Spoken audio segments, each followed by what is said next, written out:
Hi, so today's video is about the metaphysical poets. So, the metaphysical poets were a group of 17th century English poets known for their intellectual and unconventional style, and their works were also characterized by complex imagery, conceits, wit, and metaphysical ideas. They emerged during the Jacobean and Caroline eras, which roughly spanned from 1603 to 1660, and the term metaphysical poets was first coined by Samuel Johnson in his work Lives of the Most Eminent English Poets, published in 1779, and there he described their poetry as being characterized by a subtle kind of wit. Although there isn't a clear definition or a formal membership, some notable poets associated with this group include John Donne, George Herbert, Andrew Marvell, Henry Vaughan, Richard Creasue, and Abraham Cowley. If we are to take into consideration the context of the metaphysical poetry or the metaphysical poets, then we should know that the metaphysical poets also wrote during a time of great political, social, and religious turmoil in England. The Protestant Reformation had challenged traditional beliefs, and the country was transitioning from the Renaissance to the Restoration period.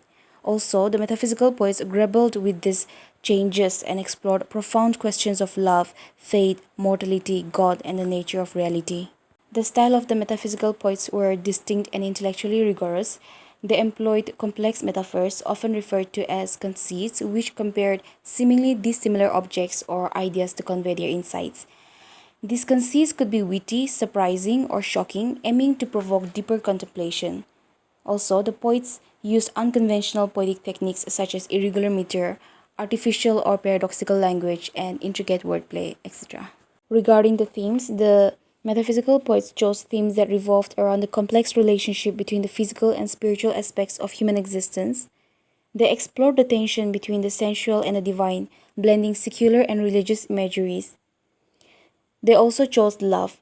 Love, both earthly and spiritual, was a significant theme, often expressed through passionate and intense language.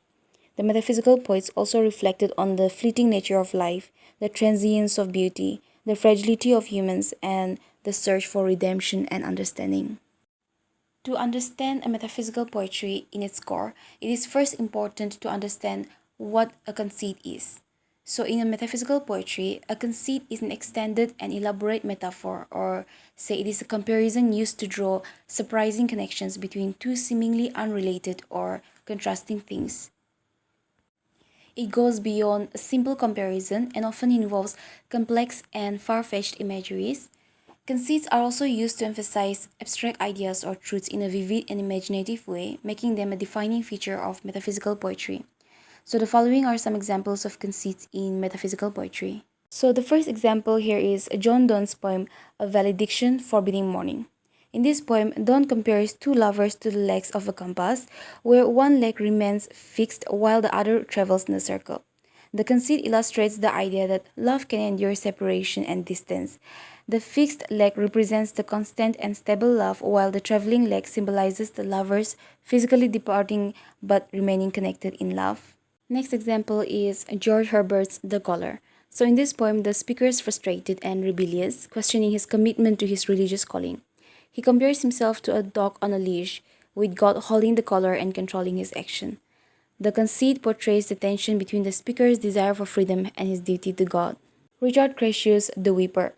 In this poem, the speaker describes the tears of Mary, the mother of Jesus, during the crucifixion. He uses the conceit of tears as a baptism to convey the idea that Mary's tears have the power to cleanse humanity of sin. The conceit emphasizes the spiritual significance and redemptive power of Mary's grief. The metaphysical poets made significant contributions to the literary canon. Their innovative use of metaphysical conceits and complex imagery challenged traditional poetic conventions, paving the way for more intellectually engaging and emotionally charged poetry. They emphasized the exploration of philosophical and metaphysical ideas with the context of lyric poetry, pushing the boundaries of both content and form. Their work had lasting influence on the later poets such as John Dryden, Alexander Pope, T.S. Eliot, and W.H. Auden.